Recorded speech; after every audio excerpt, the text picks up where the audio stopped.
عظمت قرآن۔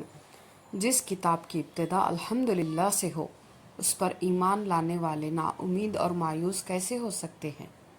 وضو سے شکل، قرآن سے عقل اور اللہ کے ذکر سے دل صاف ہوتا ہے۔ جب قرآن مجید پڑھنے اور پڑھانے والا بہترین انسان ہے تو سوچ بچار کرنے والے اور عمل کرنے والے شخص کا کیا مقام ہوگا؟ یہی ہے وہ کتاب کہ جس کا منتظر سارا زمانہ تھا، رسولوں کی زبان پر جس کا نغمہ تھا، ترانہ تھا۔ نہ ہو ممتاز کیوں اسلام دنیا بھر کے دینوں میں، وہاں مذہب کتابوں میں، یہاں قرآن سینوں میں۔ یہ وہ عظیم کتاب ہے جس میں شک کی کوئی گنجائش نہیں۔ دنیا کا سب سے خوبصورت تحفہ قرآن ہے۔ شفا دیتی ہے کفر و شرک سے، امراض قلبی سے، اندھیروں کو اجالے میں بدل دیتی ہے جلدی سے۔ اس نے بھید کھولا ہے نبوت کا، خلافت کا، اسی نے راز بتلایا ہے قوموں کی امامت کا۔